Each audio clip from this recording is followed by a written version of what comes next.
Bonjour ou rebonjour pour ceux qui nous ont suivis depuis ce matin. Je suis très heureuse de vous retrouver pour cette troisième table ronde de la matinée du Cercle consacrée au cloud. Cloud, allié ou ennemi de la cybersécurité de l'entreprise. Donc c'est un petit peu provoquant, mais bon, on va voir avec nos intervenants ce qu'il en est exactement. Donc 5 intervenants sur cette thématique. Olivier Gillet, vous êtes Regional Director France et Benelux d'Anomaly. Bonjour. Vasco Gomez, Global CTO chez Atos. Bonjour. Fabrice Delouche, RSM France CrossTrack. François-Xavier Vincent, groupe CISO et DPO chez Woodrive. Peut-être que DPO, la notion de DPO est importante. Et Nicolas Bachelier, DGA chez Primix. Bonjour à tous. Alors, bonjour à tous. Très contente de vous avoir pour cette table ronde qui va durer 40-45 minutes. Vous pouvez poser des questions via le chat. N'hésitez pas. Les experts qui sont là ce matin sont aussi là pour répondre à vos questions ou si vous avez des réflexions à nous faire sur cette thématique. Pour commencer, alors, je disais que la question était un peu provocante parce que est-ce que le cloud est l'allié ou l'ennemi de la cybersécurité de l'entreprise? Bon, bien sûr, il y a plusieurs notions que l'on entend derrière ça. Déjà, une question, peut-on affirmer que le cloud, parce que quand on regarde la littérature, quand on écoute les uns et les autres, est-ce que le cloud contribue à améliorer la cybersécurité des entreprises? Fabrice, tu as eu une réponse directe. Quand je t'ai posé la question, tu as dit comment on peut déployer de façon rapidement une application sécurisée offrant la mobilité, la performance, la croissance ou décroissance des usages, tout en réduisant les coûts d'exploitation. En fait, je fais tout. La réponse à ce jour passe par le cloud et tu m'as mis le cloud en majuscule. Alors, je voudrais... voilà. Donc, pour toi, il n'y a pas de question, en fait. Je ne sais même pas s'il y a une question sur le débat. Il y a plutôt, en ce qui me concerne, une affirmation, mais j'ai envie de dire tout ça, c'est le temps qui nous permet de le dire aujourd'hui. Il y a une dizaine d'années, on avait une vision qui pouvait être un petit peu édulcorée. Alors, au-delà de mon expérience personnelle, moi, j'ai fait partie des gens qui ont adhéré au cloud très tôt, à l'époque où AWS était très peu connu, en tout cas en Europe. Mais la réalité, c'est qu'aujourd'hui, pour moi, c'est une évidence. Donc, j'ai envie de dire, pour répondre à cette question, il y a deux approches qui, au final, pour moi, aboutissent au même résultat. C'est quand on prend la casquette de RSSI, on est plutôt orienté sur la gestion des risques. Donc, quand on regarde quel risque on prend à aller vers le cloud, on peut poser des questions. Après, sur l'aspect métier, qui est plutôt celui qui m'intéresse, c'est de se dire aujourd'hui, on n'a plus le choix parce que les métiers poussent pour des commodités. Donc, il y a des services et des applications qui sont aujourd'hui disponibles sur étagère. Et la question se pose plus de savoir si c'est du cloud ou pas. Et ce terme cloud, il est tellement générique aujourd'hui. J'ai envie de dire aujourd'hui, c'est plutôt de parler d'application. Et la réalité, c'est que le cloud, pour moi, améliore la sécurité des entreprises. Alors, j'ai un parti pris maintenant, mais dans ma précédente vie, j'étais intimement convaincu qu'on allait mettre en place une architecture sécurisée en natif, en partant sur des solutions cloud. À l'époque, on parlait de cloud privé plus que de cloud public, mais maintenant, on a le choix. Donc pour moi, la réponse, elle est évidente. On a un framework, on a des capacités de sécurité dans les environnements cloud qu'on n'a pas forcément à disposition dans des situations plus internes, type data center. Et puis surtout, aujourd'hui, on a un vrai problème, c'est la mobilité. Alors avec le Covid, je dirais, on est tous mis dans le fait accompli. Regardez, moi j'ai mon bureau dans la voiture en ce moment, parce que je suis en train de me déplacer.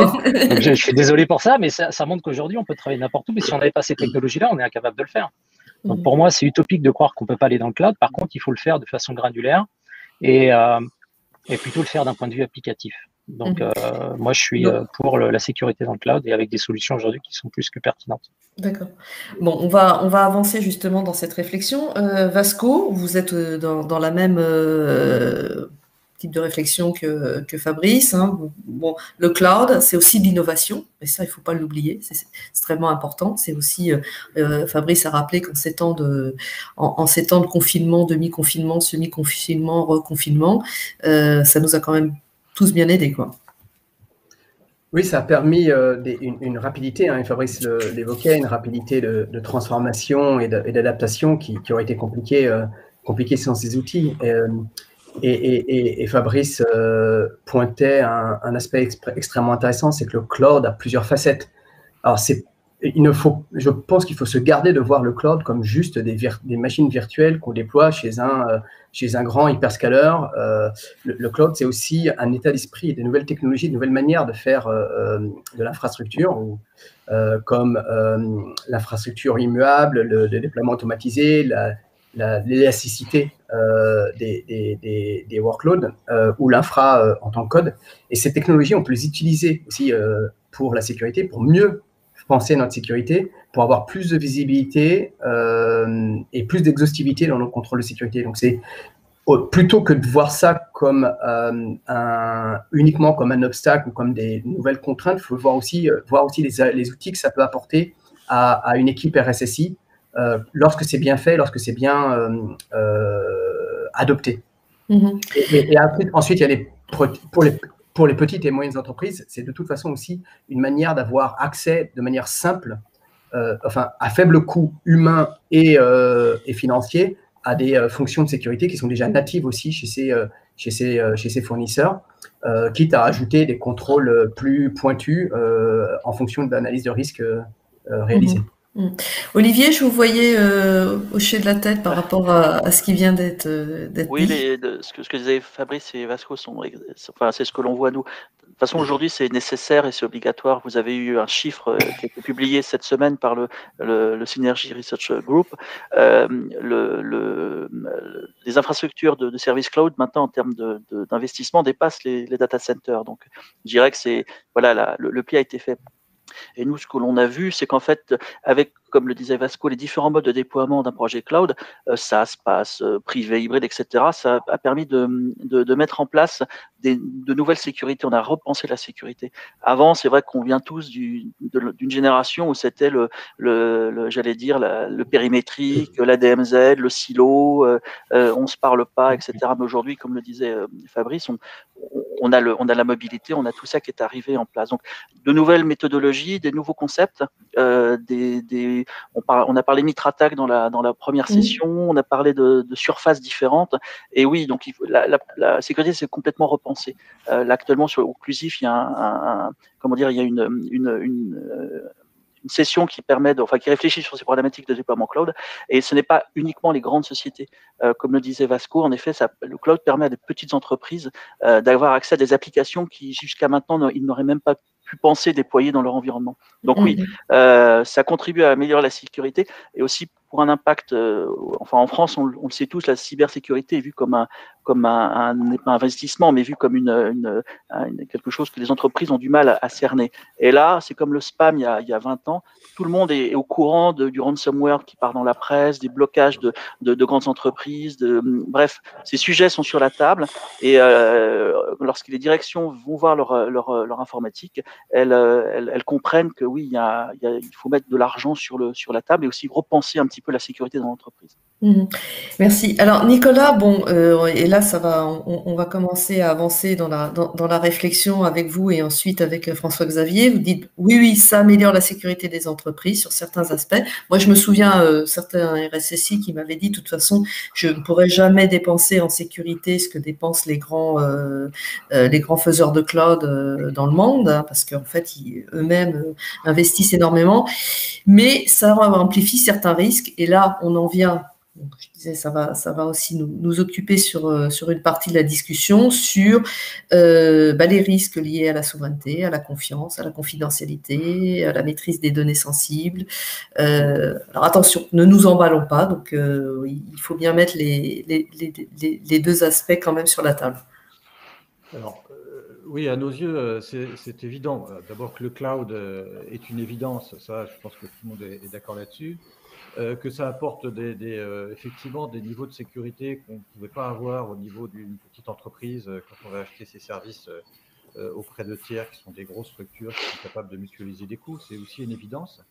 Ce qu'il faut, je pense, aussi bien voir, c'est que utiliser ce type de service, ces nouveaux services, c'est de facto quand même augmenter sa surface d'exposition au risque. Parce que mes données, auparavant, elles étaient chez moi. Alors, effectivement, elles n'étaient pas forcément toujours très bien protégées.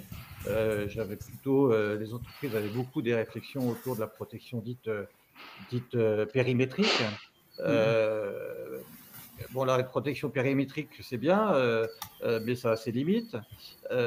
Donc, c'est sûr qu'avec l'avènement des services cloud et la sortie de l'hébergement de ces données ailleurs que dans sa propre entreprise, ben, on les expose forcément un peu plus, quoi. D'une autre manière, mais on les expose aussi. Donc, déjà, dans l'entreprise traditionnelle qu'on avait il y a 10-15 ans, on ne savait pas forcément très bien protéger ces données, déjà. Hein. On ne savait pas très bien dire qui a accès à quoi dans mon entreprise, comment est-ce que je gère la confidentialité, comment est-ce que je peux être, moi, entreprise, souveraine sur mes données, c'est-à-dire les maîtriser, savoir qui peut les utiliser et qui n'est pas autorisé à les utiliser. Alors forcément, quand on va partir sur des infrastructures cloud, ben là, on maîtrise encore moins le fournisseur, on ne connaît pas les équipes et on ne sait pas ce qu'ils sont capables de faire avec ces données. Donc c'est sûr que d'un point de vue confidentialité, d'un point de vue souveraineté des données, ça pose des sujets qui sont importants. Oui. Alors François-Xavier, tu ne vas pas le contredire, puisque on a compris que le cloud avait des avantages et de toute façon aujourd'hui on ne va pas revenir en arrière, mais tu insistes, standard européen, attention, le cloud n'est pas une garantie de protection. Oui, c'est clair, c'est pas le silver bullet, en ce sens que on va pas revenir sur les avantages du cloud, en effet, de mobilité, flexibilité, etc., disponibilité, mais en fait on fait confiance à quelqu'un d'autre pour gérer ces données, en partie. Donc, comme plusieurs des précédents intervenants l'ont dit, il faut une approche par les risques. Il faut identifier ce qui a de la valeur. On ne peut plus, en effet, comme disait Nicolas, parler de sécurité périmétrique. Maintenant, il faut savoir quels sont nos joyaux de la couronne et comment les protéger. Et peut-être qu'en fonction de leur sensibilité, on pourrait les mettre avec tel ou tel prestataire. Parce que dans cette question de confiance, il y a également quelles sont les législations applicables aux prestataires qui stockent mes données. Donc, je ne sais pas si tu veux parler un petit peu de souveraineté. On le débattra un petit peu, parce qu'en plus, alors les questions portent pas mal sur la souveraineté et sur l'hégémonie ou l'hégémonie des Américains ou la recherche d'un cloud provider français, enfin européen plutôt. Donc peut-être que ces sujets-là, je voudrais qu'on en revienne. Oui, on en reparlera tout à l'heure. Donc juste sur ce point-là, pour juste rapidement conclure ce premier point, on fait confiance à quelqu'un d'autre pour stocker nos données peut-être les plus sensibles. Et la confiance, ça se démontre. Hein. Il faut des preuves de confiance. Je dis, la sécurité, moi, c'est comme l'amour. On peut faire confiance, mais il faut des preuves, il faut l'entretenir. Donc, voilà, donc il y a des certifications, des qualifications délivrées par l'ANSSI pour des niveaux plus élevés. Voilà, il y a toutes sortes d'éléments. Pour le niveau le plus élevé dans le cloud, on le sait, c'est SecNumCloud. On parlait, Spio Drive n'est pas tout seul avec des certificats qualifiés. Il y en a également à OSCale et OVH. Donc, et là, c'est une preuve, effectivement, c'est un engagement de l'État vis-à-vis du fait que ce service-là est de confiance, que les prestataires sont compétents, leur personnel sont compétents, qui respectent un certain nombre de standards. Il n'y a pas que ça. Et ce n'est pas forcément la solution pour tout, mais au moins, on sait qu'il y a des solutions et des moyens d'avoir un certain niveau de confiance en fonction des données qu'on veut confier. Ouais, alors, je ne veux pas enlever la responsabilité. Je vais te laisser la parole, Fabrice. Je ne veux pas enlever la responsabilité des fournisseurs. Ils doivent prendre leurs responsabilités et surtout dans le domaine de la cybersécurité encore plus. Mais est-ce que c'est pas aussi à l'entreprise également? Et tout à l'heure, on a parlé lors de la table ronde de Zero Trust, bien sûr de l'identification, des accès. Bon, il y a ça aussi parce qu'on peut pas tout rejeter non plus sur le fournisseur de cloud. C'est aussi une démarche de l'entreprise. Alors bien sûr, comme tu dis, on fait confiance à l'autre. Oui, je fais confiance à l'entreprise pour me protéger mes données, mais j'ai aussi à mettre en place moi chez moi une démarche. C'est facile aussi finalement de prendre un service cloud. Si on prend du SaaS, j'appuie sur un lien et c'est bon, j'ai mon service. C'est pour ça que je disais qu'il faut faire son analyse de risque. Et on externalise normalement que ce qu'on maîtrise. Donc, mettre toutes mes données chez un fournisseur, dit bon, il va gérer, il va être sécurisé, c'est bon. Hein. Voilà, faut comprendre son appétit au risque, comprendre la confiance qu'on peut avoir dans dans ce prestataire. Et puis voilà, faire son analyse à la fois économique et puis fonctionnelle et encore une fois risque. Parce qu'en effet, si en interne, on se connecte au service cloud avec des PC qui sont pas patchés, un réseau qui est tout troué et autres, ça ne sert à rien d'avoir un prestataire super de confiance si à côté, dès qu'on récupère des données en local, c'est open bar pour tout attaquant. Merci. Fabrice, tu voulais réagir? Oui, tout à fait. Alors effectivement, ce que disait François-Xavier correspond tout à fait à l'approche qu'on peut avoir. Pour moi, tout tourne autour de la gestion de risque. Donc, j'apprécie de voir qu'on partage ce point de vue. En fait, il faut comprendre aujourd'hui qu'au-delà des solutions, il y a quand même des bonnes pratiques qui ont toujours existé et qui doivent toujours s'appliquer, qu'on soit dans le cloud public, privé ou on-premise. Pour moi, ces fondamentaux ne doivent pas être mis en cause. Par contre, la réalité, c'est qu'on arrive sur des accélérations en termes d'adoption, donc ce qu'on va appeler de l'agilité. Et ça, on peut pas dire le fait qu'aujourd'hui, le fait de basculer dans le cloud, à la fois l'agilité, elle est donnée par cette capacité applicative, mais la sécurité, elle devient agile. Donc, il y a un terme que j'utilise souvent, en fait, c'est Security as a Service. Alors, c'est un terme qui existe déjà dans beaucoup d'entreprises, mais la réalité, c'est ça, c'est qu'il faut mettre le niveau de sécurité au juste nécessaire et il faut des fondamentaux. Alors, les couches basses, alors, les termes qu'on utilise, l'underlay, l'overlay, il y a des termes très précis pour essayer de comprendre les mécanismes techniques qui peuvent se mettre autour de tout ça. Mais la réalité, c'est que c'est de la gestion de risque au final. Donc, si vous êtes capable de faire de la gestion de risque, automatiquement, il y a des risques que vous êtes capable d'accepter et d'autres risques que vous direz non, ça, on ne peut pas le faire pour telle et telle raison. Et là, vous aurez une discussion qui est beaucoup plus pertinente vis-à-vis de l'opérateur de cloud, mais aussi vis-à-vis des contrôles techniques ou administratifs qu'il faut mettre en œuvre au sein de votre infrastructure et au sein de votre approche. Et c'est là où on revient à ce problème de zéro trust, de gestion d'identité. Ouais. Et ça, je pense, merci Fabrice. Vasco, c'est ce que vous dites aussi, hein. C'est parce que bon, j'avais une question sur la sécurité du cloud public, puisque là aussi beaucoup de choses peuvent être dites sur le cloud public. Et vous dites, mais c'est pas la question qu'on doit se poser, c'est pas est-ce que mon cloud est sûr, c'est plutôt est-ce que j'utilise le cloud de manière sûre. Donc là aussi, on revient à ma gestion des risques. Oui, vous avez évoqué, et François-Xavier l'a évoqué aussi, le partage de responsabilités.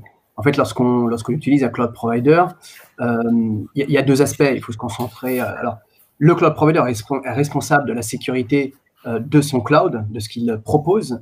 On appelle ça la security of the cloud. Mais le client qui consomme ces services et qui les configure est responsable de la sécurité dans le cloud, dans son cloud, de ce qu'il fait, de ce qu'il configure. Selon qu'il consomme une infrastructure as a service, une plateforme as a service ou un software as a service, le niveau de responsabilité sera différent. Mais même lorsqu'il ne fait que consommer une application délivrée en tant que service, comme du Salesforce ou autre, ou du ServiceNow ou du Office 365, y compris à ce niveau où il a peu de responsabilité, il a quand même la responsabilité de ses données, des contrôles, des identifiants et des contrôles d'accès. On a tendance à dire que dans le cloud, une erreur de configuration au niveau des accès et vos données sont accessibles à tout le monde. Et le Gartner prédit qu'en 2025, 99% des incidents de sécurité dans le cloud seront dus à une erreur de configuration du client. Donc, c'est la responsabilité là de faire les choses bien et de ne pas se tromper. Ça a toujours été le cas, mais c'est encore amplifié dans ce modèle de responsabilité partagée. Nicolas, je crois que vous êtes assez, vous évoquez la valeur de l'information. On est un petit peu dans le même ordre d'idée que ce que vient de dire Vasco. Bien connaître la valeur de son information, et ça va permettre aussi de déployer cette stratégie cloud. Alors, c'est sûr que c'est bien de la connaître, cette valeur, mais encore faut-il pouvoir la connaître, parce que la valeur qu'on donne à une information, c'est pas la même. C'est pas la même qu'on soit un utilisateur dans un service ou un utilisateur dans un autre. C'est pas la même qu'on soit un partenaire qui reçoit une information qui vient de l'entreprise. Et c'est probablement encore moins la même quand on est quelqu'un d'externe qui cherche à voler des informations.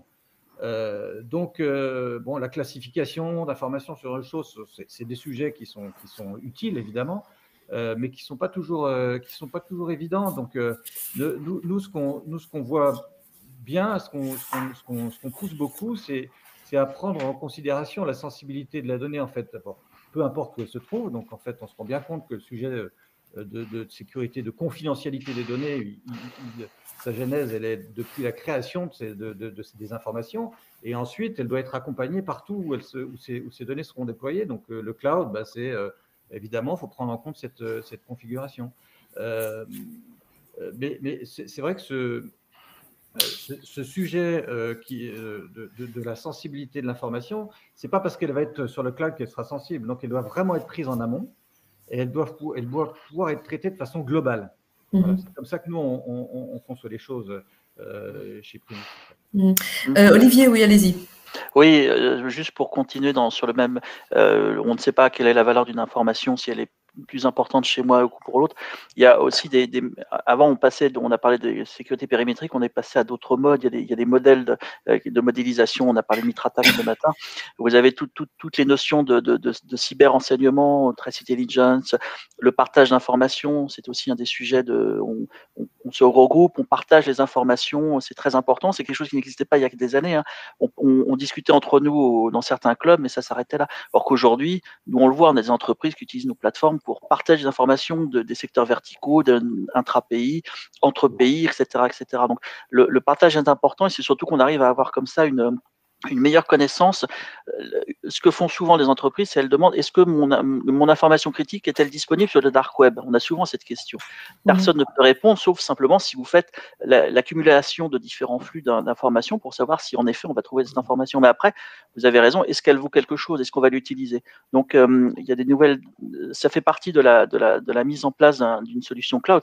Il y a des nouvelles pratiques à mettre en place sur la cybersécurité. Il faut surveiller, bien sûr, et peut-être on en parlera plus tard, la problématique de la souveraineté des données, qui fait quoi. Mais en effet, en tant que société qui déploie, je suis responsable aussi des bonnes pratiques de mes employés, de mon informatique pour y accéder. Et ça, hier, dans un groupe, il y avait une étude de Momentum Club, il y avait plus de 130 outils de sécurité déployés.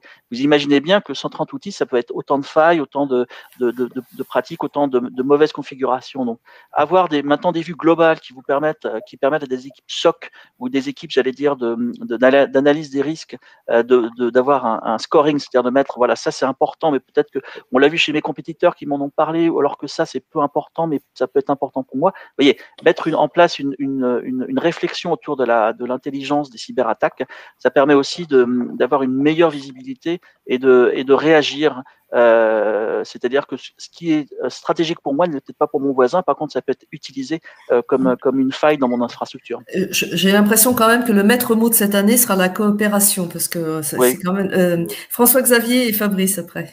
Merci Olivier. Oui, c'était pour renforcer les points. En effet, quand on prend un service cloud, pour tous les avantages qu'on a mentionnés, il faut s'assurer de quelle sécurité nous apporter.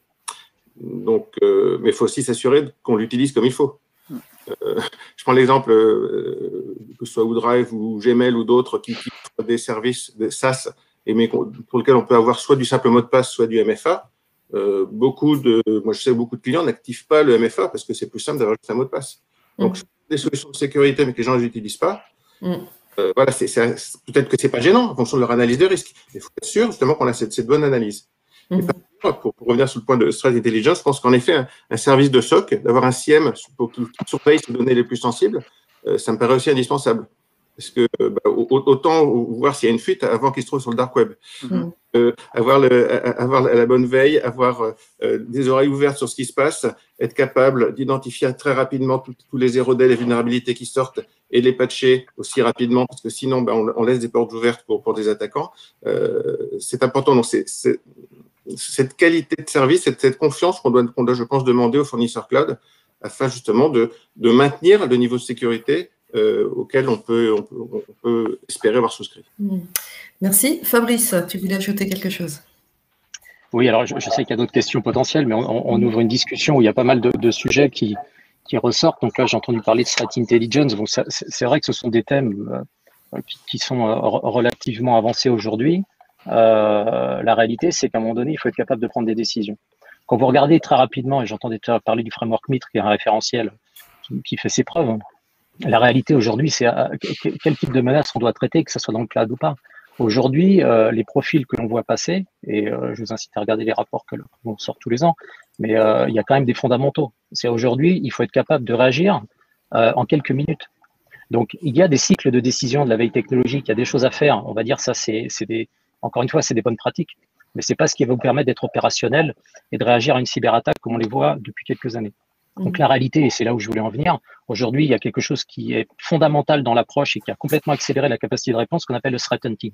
Ça, c'est vraiment une approche qui permet de réagir en amont, donc de faire de la prévention et surtout d'analyser tous les signaux.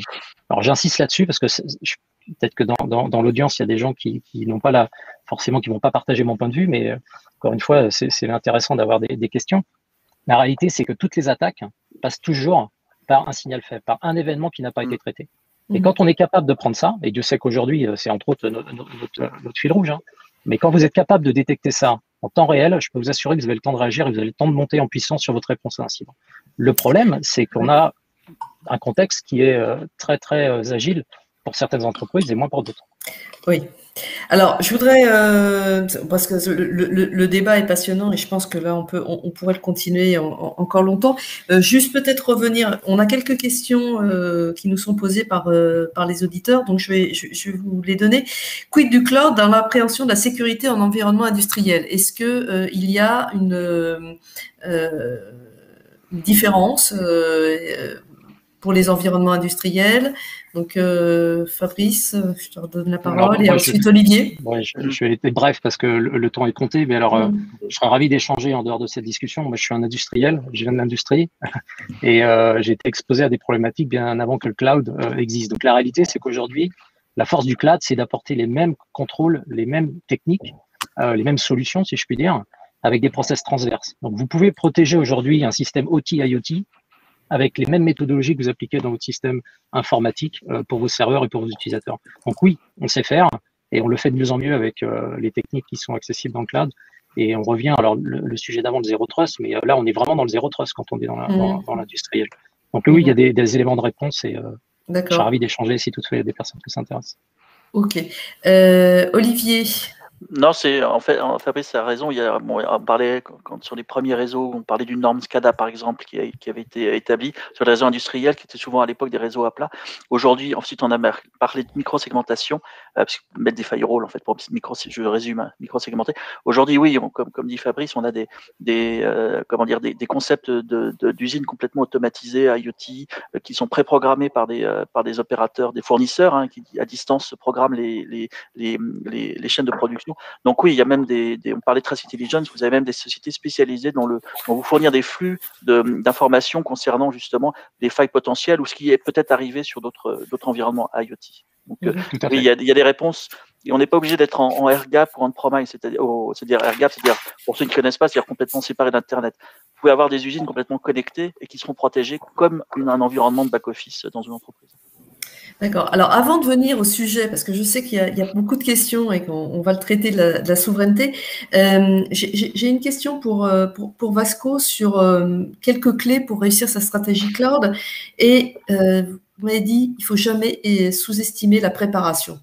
On l'a rappelé un peu tout à l'heure. C'est vrai que c'est facile d'appuyer sur un lien pour avoir un service. Ça, c'est quand même assez simplifié, pas simplement pour du logiciel, mais cet environnement, il est important. Alors, je vous ai un petit peu perdu parce que j'ai un problème de mon passant. Je parlais de la préparation pour réussir sa stratégie cloud, qu'il ne suffit pas de cliquer sur un lien pour… Oui, alors on le mentionnait tout à l'heure, la difficulté de configurer correctement et d'utiliser correctement les services. La difficulté aussi de bien choisir les bons services. François-Xavier le mentionnait, donc en fonction de sa stratégie, de ses risques et de ses ambitions de souveraineté.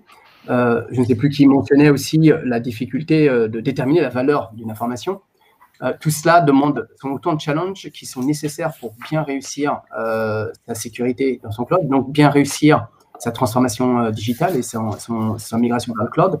Et ça demande du temps et de la préparation. Et ça demande à ce que le RSSI soit mis dans la cabine de pilotage et ne soit pas ajouté à la stratégie de migration de cloud une fois que la copie est prête et que les services sont déjà montés. Je dirais même que c'est avant de migrer la première application, les systèmes de sécurité et les solutions de sécurité cloud doivent déjà être en place, que ce soit pour surveiller la posture de sécurité, que ce soit pour protéger des workloads ou que ce soit pour protéger des API et des applications. Mais vous êtes toujours là, Vasco, parce qu'on a l'impression que vous avez… Oui, d'accord. On a l'impression… Ça doit déjà être en place. Oui. La connexion n'est pas très très bonne, Vasco. Je ne sais pas si vous pouvez… C'est bon là, oui. Ouais, oui, mais quand même, malgré tout, enfin, j'ai pas les chiffres sous les yeux, mais on a quand même l'impression que le cloud a favorisé tout ce qui est Shadow IT. Alors, c'est pas la raison du Shadow IT, le Shadow IT n'est pas arrivé grâce au cloud, mais aujourd'hui, on sait, il y avait eu une étude justement réalisée par le CESA il y a 2 ans, je crois, sur le développement, là aussi exponentiel, du Shadow IT en entreprise. Ça reste quand même fort. Bon, le cloud, il y contribue un peu. Alors, comment il fait le RSSI ? Oui, vas-y, François-Xavier. Allez-y. Vas-y, François-Xavier. Non, je voulais dire que cloud ou pas Shadow IT, c'est que les gens, ils cherchent à faire leur boulot. Donc, si ils trouvent que leur DSI ou leur CIO sont trop rigides, elles ne savent pas les accompagner pour le choix de solutions sans tout bloquer, naturellement, les gens, ils ont besoin de faire leur boulot. Donc, voilà, s'ils ont besoin d'échanger des fichiers et qu'ils ne leur offrent pas les outils qui sont sécurisés et qui sont convenables d'utilisation, ils vont utiliser des solutions gratuites ou autres, mais directement sur Internet. Mais facile d'accès, surtout. Voilà, le Shadow IT, il faut le sortir de l'ombre en donnant aux gens les moyens de bosser de manière correcte. Fabrice, le cloud peut réduire le Shadow IT grâce à l'offre de services à la fois… Si l'offre est claire. Si l'offre est claire, voilà. Fabrice ? Alors je suis encore une fois complètement convaincu du fait que le cloud peut potentiellement accélérer, je dirais, l'exposition au risque si ce n'est pas sous contrôle, mais la réalité, c'est qu'aujourd'hui, et François-Xavier vient de le dire, c'est le Shadow IT ou les termes qu'on peut utiliser là-dessus, c'est parce qu'en fait, on n'a pas mis à disposition des utilisateurs les bons services au bon moment. Il faut remettre les choses dans le contexte. Il y a des DSI, dans la mesure où ça peut être parfois et pas toujours la responsabilité de la DSI, mais la réalité, c'est que c'est un choix d'entreprise.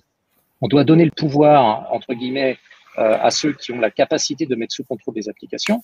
Mais la réalité, c'est que si on n'est pas capable de faire, je dirais, une approche relativement proactive pour comprendre les usages et quelque part être force de proposition, il est évident qu'avec le cloud, les utilisateurs sont brillants pour aller trouver des mécanismes pour contrecarrer ce que potentiellement les entreprises ne peuvent pas créer. Mais j'ai envie de dire, ça c'est un faux sujet pas que pour moi, mais c'est à la fois fondamental, mais d'un autre côté, c'est aussi une stratégie d'entreprise et de communication que d'expliquer à la fois aux utilisateurs, mais aussi aux dirigeants, qu'il est dans l'intérêt, je dirais, de la digitalisation de l'entreprise, du cloud, de l'adoption à tous ces nouveaux usages, d'être capable de faire mieux, plus vite. Et alors, je dis aussi pour moins cher au final, mais c'est une réalité économique aujourd'hui. C'est pour ça que tout à l'heure, on disait le cloud, on ne peut pas l'éviter.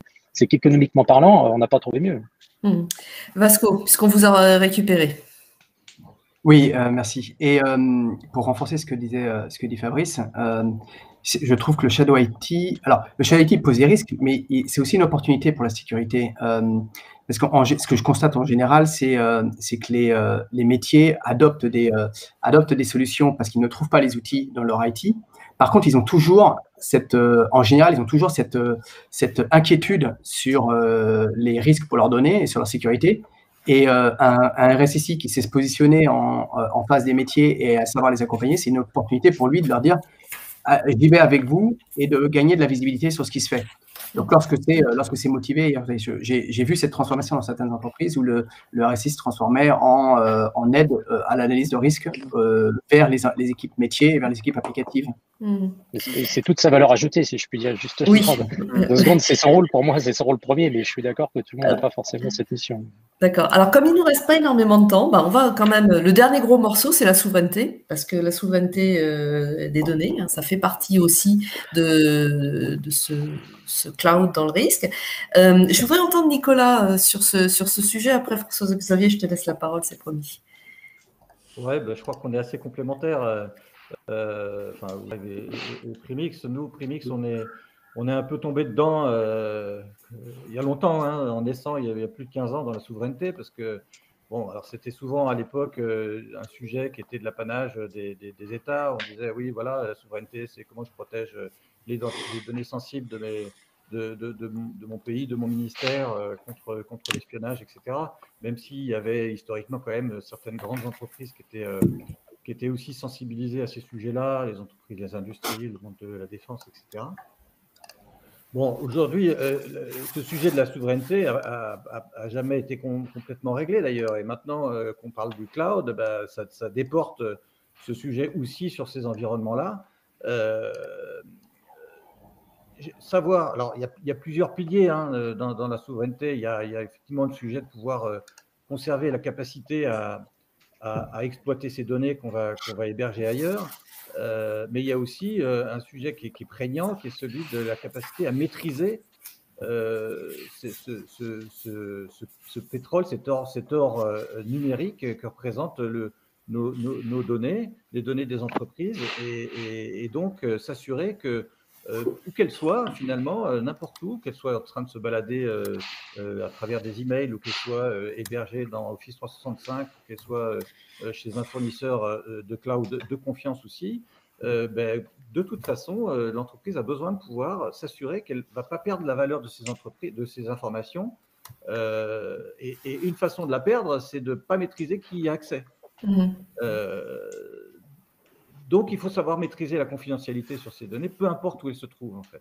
D'accord. Et ce qui est important pour l'entreprise, c'est d'être capable de mettre en place une politique potentiellement globale qui va pouvoir traiter de ce sujet-là, ce qu'on appelle, nous, le Data Confidentiality Management, et qui peut permettre d'envisager de maîtriser de gérer ce qu'on appelle le droit d'en connaître. C'est un mot qui reste toujours un peu la langue quand on le prononce, mais que les initiés connaissent bien. Merci. François-Xavier, je te fais réagir. Oui, déjà peut-être commencer par essayer de donner une définition du sujet aussi, parce qu'il y a beaucoup de fantasmes et de postures sur le sujet souveraineté. C'est le sujet très à la mode. Et je ne suis pas du tout là pour dire il y a les méchants Américains et les gentils Européens. Je dis simplement que déjà de quoi on parle. Moi, je reprends, je prends la définition qu'a donnée le patron. Donc, Guillaume Poupard, en ouverture des Assises, en 2020, il a dit la souveraineté, c'est quelque chose de genre, c'est être maître de son destin.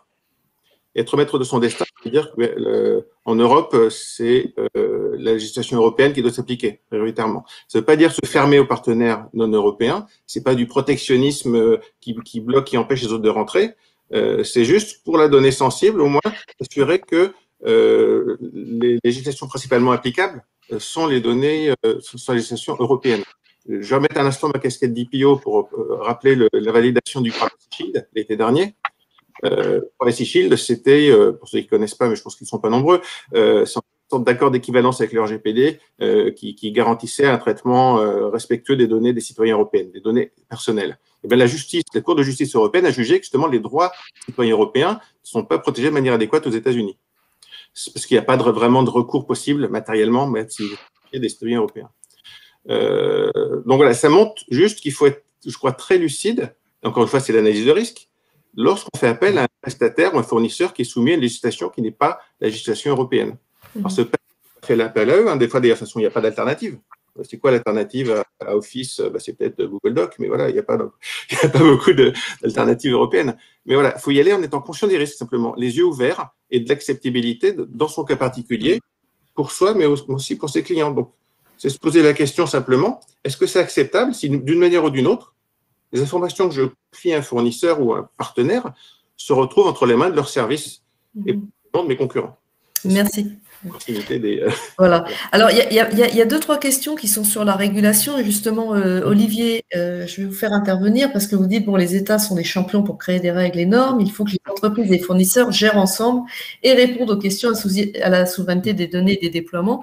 Comme je disais, beaucoup de questions sur la régulation, sur les réglementations qui diffèrent Bon, nous, on a une réglementation européenne, mais si vous allez aux États-Unis, si vous allez en Russie, en Chine, tout ça, ça diffère. Je vous laisse réagir par rapport à ça. Et ensuite, Fabrice, je te laisserai terminer. Oui, je pense que c'est… Bon, de toute façon, c'est très important. On travaille tous pour différentes sociétés. Elles ont peut-être des sièges en France, des sièges à l'étranger, mais on en revient au sujet. C'est juste à mettre en place un process de toujours associer par exemple le DPO quand il existe ou un cabinet externe qui va pouvoir contrôler les informations. Où sont mes données en effet? C'est parce que aujourd'hui les États ont des régulations, vous en aurez d'autres qui vont arriver de plus en plus dans certains pays, notamment sur les zones APAC, enfin Asie, et donc on ne sait pas aujourd'hui. Donc les États créent des règles et des normes. Aussi dans les entreprises, vous avez des gens qui avaient des normes PCI, d'autres pour le contrôle bancaire, vous avez SOX, vous avez d'autres régulations qui existent. Et donc, il faut associer en effet à la brique sécurité, le mettre dans le projet, comme il a été dit précédemment, au démarrage d'un projet cloud, ajouter aussi une partie, je ne vais pas dire légale, mais une partie d'une connaissance, donc DPO majoritairement dans les entreprises françaises, qui va donner un petit peu son grain de sel et qui va contrôler. Dans tous les appels d'offres auxquels nous répondons, il y a toujours des questions, où sont mes données, est-ce que vous avez un déploiement GDPR, etc., etc. Donc, ce sont des choses auxquelles un prestataire, qu'il soit éditeur ou prestataire de service, sait répondre et sait s'engager. Donc, je pense que c'est juste un process. Par contre, il faut bien le mettre en place dès le démarrage du projet. D'accord, merci. Alors, encore un petit mot, Fabrice?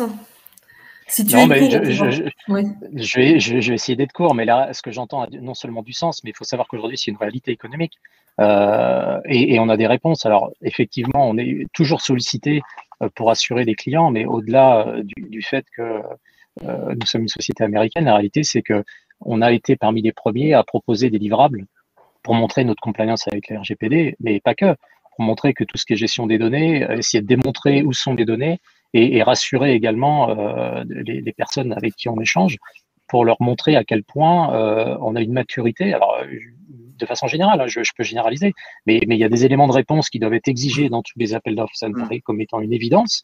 Et c'est pas une boîte noire, c'est pas une boîte de Pandore. Il y a des livrables, il y a des choses qui sont vues et analysées avec les directeurs juridiques et qui permettent d'échanger avec les DPO.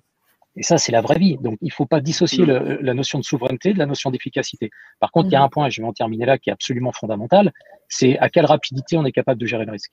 Et là, il y a une dichotomie qui est absolument phénoménale entre le cycle de vie, je dirais, des lois et de toute la problématique de data privacy et la réalité d'une réponse à incident.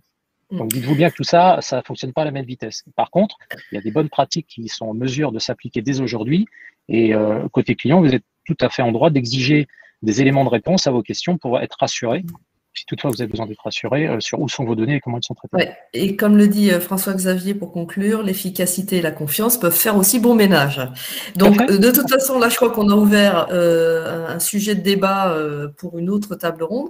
Alors, bon, c'est l'heure. Je voulais vous remercier. Je voulais vous remercier tous les 5 pour avoir participé à cette table ronde. On a vu que le sujet était quand même vaste et qu'on pourra y revenir sous un angle différent. Je voulais remercier tous nos auditeurs de ces 3 tables rondes ou de celle-ci, à vous dire à bientôt, j'espère, au mois de juin sur une soirée du Cercle, sinon ça sera au mois de juillet, et puis on se retrouvera tous, j'espère, et puis on se retrouvera sinon aux assises en octobre. En tout cas, merci, prenez soin de vous et à très bientôt. Merci à tous, merci Florence. Merci. Au revoir. Au revoir, bonne journée.